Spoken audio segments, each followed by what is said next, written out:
Good evening. My name is Edward Sanshin Oberholtzer. I'm the resident priest and guiding teacher here at the Joseph Priestley Zen Sangha in Lewisburg, Pennsylvania. We're a part of Empty Moon Zen.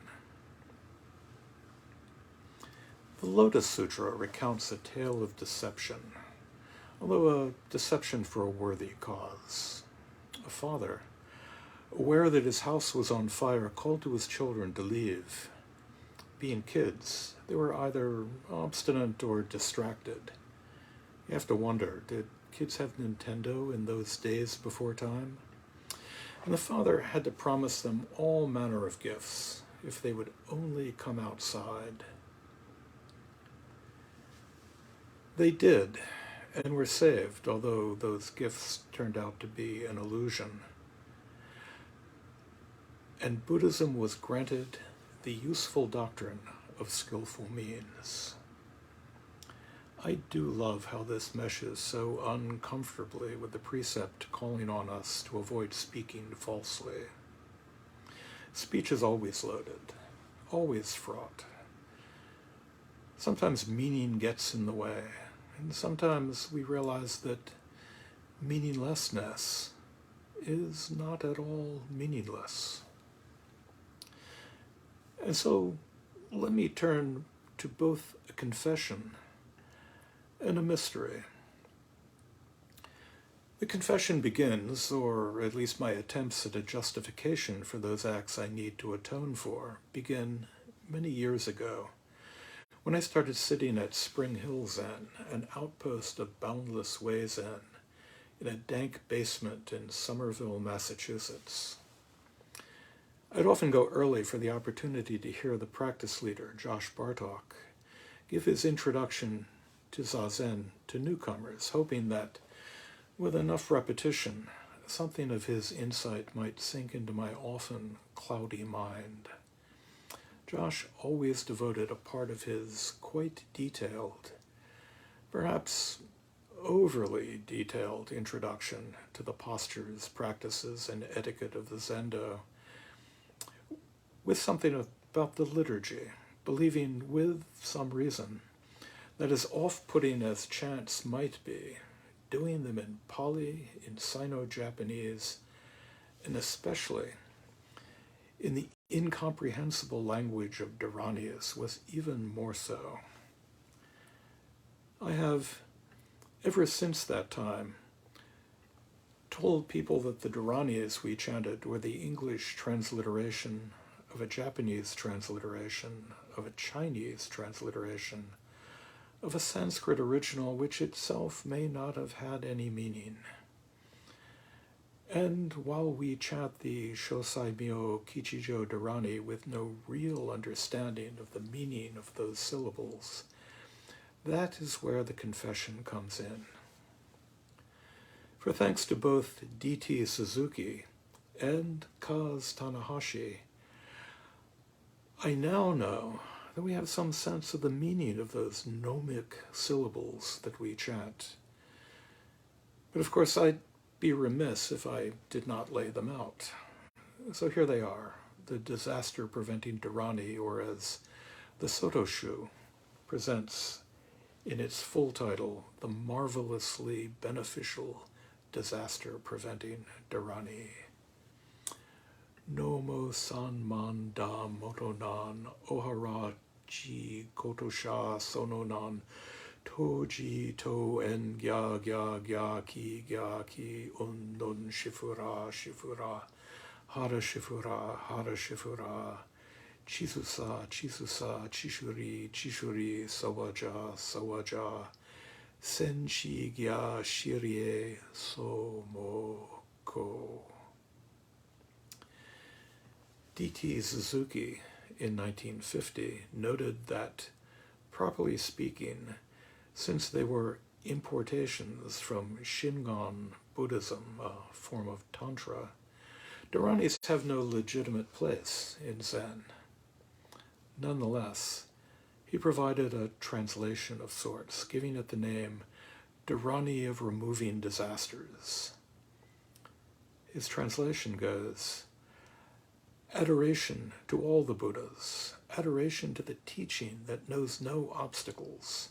Thus, Om, Kya, Kya, Kya hi, speak, speak, hum, Javla, Javla, Prajavla, Prajavla, blaze, blaze, Tista, Tista, up, up, Sri, Sri, Spata, burst, burst, one who is quiescent to the glorious one, hail.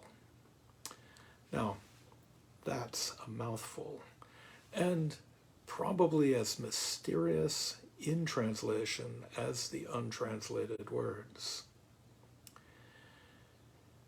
Kaz Tanahashi with Chosen Bays gives a more approachable translation based on Shuyo Tokubo's restored Sanskrit version, which they call Wondrous Auspicious Dharani for Averting Calamities.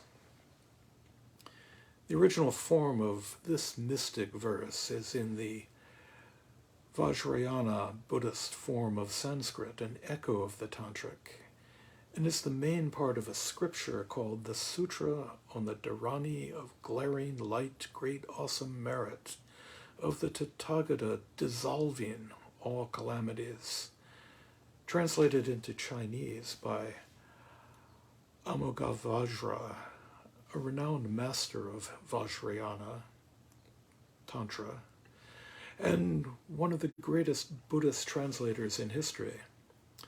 Tanahashi's translation goes, Homage to all Buddhas, indestructible ones, O sacred void, void, clear away, hum, hum, shine, shine, shine brightly, stay, stay, stars, stars, emerge, emerge, peace and blessings, svaha. So, there you have it, the hidden meaning behind all those mysterious syllables. If I have misled you all by claiming that they were empty of all meaning, just the sounds you were invited to recite, I can't really claim that I was engaged in any sort of skillful means, because, being myself ignorant of the meaning, I had no intention of benevolently misleading you all into using the verse as a way to gain enlightenment. No, I'll leave that to Tanahashi, who ends his translation with the single comment, having given away the hidden meaning of those strange words, now I'd ask you to throw them away. It's as though my instructions were right by mistake, not unlike the broken clock that gives the right time of day twice every 24 hours.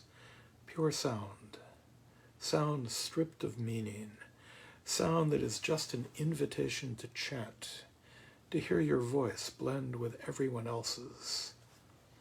The Soto priest, Jisho Warner, emphasized that the Dharanis were there as an opportunity to bring our attention to the very act of articulating sounds, to practice in community, in a chorus. And what of the magical qualities of the Dharani? What of that mystery I said I'd return to? The ability to avert disasters. This goes beyond the translation, bare bones as it is, and enters a different world altogether. Worthies from D.T. Suzuki to Aleister Crowley point to the power in the simple saying of a word.